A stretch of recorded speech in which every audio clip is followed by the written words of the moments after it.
አንድ ሸኽ አስቀምጠን ካሜራማን አስቀምጠን ነው እየቀረጽን እየለቀቀን ያለ ነው። እያቀለልኩኝ አይደለም። የመንደር ሸኽ ነበሩ፣ የአንድ መስጂድ ሸኽ ነበሩ። በሚዲያው አማካኝነት የኢትዮጵያ ሸኽ ሆኑ። ኢምፓክቱ ከባድ ነው። የዓለም ማድረግም እንደዛው ይቻላል። እዛው መስጂድ የሚያደርጉትን ኹጥባ ለዓለም ማድረስ ይቻላል። በዚህ ዘመን ቅድም እንዳልኳችሁ ነቢ ሙሳ አለይሂ ሰላም አለይከ ኒዳኡ ወአለይና አልበላግ እንደተባሉት እኛም ለዓሊሞቻችን እኛም ሐሳብ ላላቸው ሐሳባቸውን ማስተላለፍ ላጡበት አካላት ታሪካችንን ማድረስ እየፈለጉ መንገድ ላጡ አካላት የተለያዩ ነገሮችን ኖሯቸው የሚነግሩበት መድረክ ላጡ አካላት እኛ አለን ማለት መቻል አለብን። ይሄ ደግሞ ልክ ገንዘብን እሳት ውስጥ እንደመጨመር ነው ሚዲያ። ምክንያቱም በየወሩ 1 ሚሊዮን ብር ይፈልጋል ከተባለ እንዴ 1 ሚሊዮን ብር ስንት ነገር ይሰራል። ሚዲያ የሚሰራውን በትክክል ስላላወቀን እንጂ ብዙ ነገሮች ይሰራሉ ብለን የምናስባቸውን ኸይር ስራዎች ለብዙ ሰው በአንድ ጊዜ ማድረስ ይቻላል። ከዚህ አንፃር የሚዲያ ፓወር ከባድ ነው።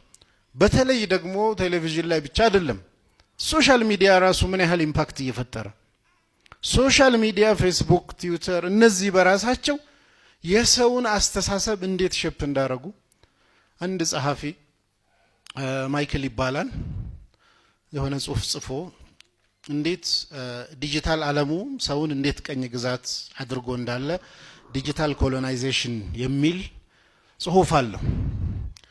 ሚዲያዎች እኛንም ጨምሮ በየቀኑ የምናስበውን ነገር ምንጽፈውን ነገር ሰርች የምናደርገውን ነገር በሞባይላችን አማካኝነት ዳታቤዝ ውስጥ ይገባና ምን አይነት ሰዎች ነን የሚል በአርቲፊሻል ኢንተለጀንስ አጥንተው የኛን ባህሪ አናላይዝ አድርጎ ከዛ አንፃር እኛን ሼፕ ለማድረግ በእኛው ሞባይል ብዙ ስራ ይሰራል።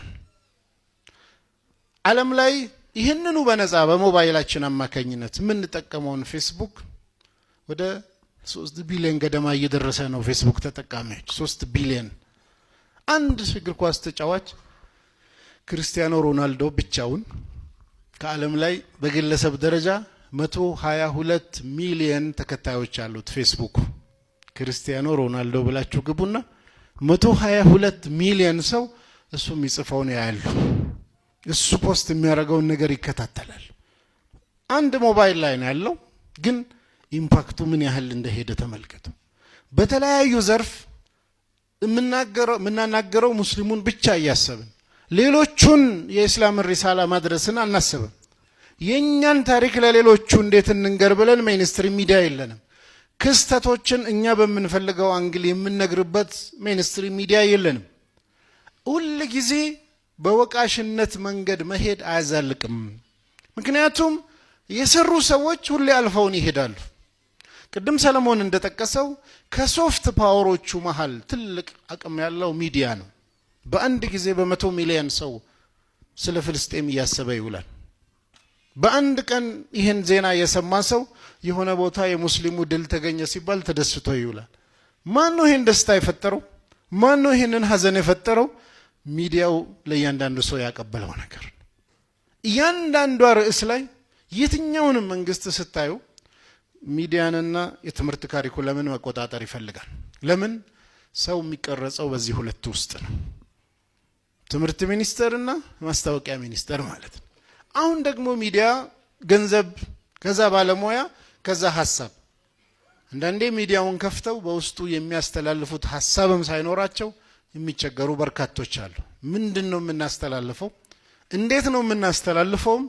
ፓራላሊ በትክክል መታየት ያለበት ነገር ነው። ምክንያቱም ያየነውን የሰማነውን ሁሉ ከተናገርን የምንፈጥረው እንደዛው የማይጠቅም ሊሆን ይችላል። ስለዚህ ሚዲያን ለመክፈት ብዙ መንገዶች አሉ። ሁሉንም እኔ መናገር የለብኝም። እንደ ቢዝነስም እኮ ከታሰበ ሙስሊም ነጋዴዎች ለምንድን ነው ሁሌ በሸቀጥ ላይ ቢዚ የሚሆነው? 40 ሰዎች ሆነው 5 ሚሊዮን ቢያዋጡ 200 ሚሊዮን ነው። ከዛ በኋላ ትርፋማ የሆነ በኳሊቲ ደረጃ አንድ ያለው በትክክል መስራት የሚችል ባለሙያዎች ፕሮፌሽናል የሚሰሩት ካመጣ ከሁለት ዓመት በኋላ መልሰዋለሁ ብሩን ብለው ፕላን ማድረግ ይቻላል። አዘ ቢዝነስ የግድ ለሙስሊም ያደላ ወይ እስላማዊ ማለት የለብንም። እውነት የሚናገር ከተገኘ ያ እውነት የሚተላለፍበት ሜዳ ለሁሉም ኢኳል ከሆነ እኛም ይበቃናል።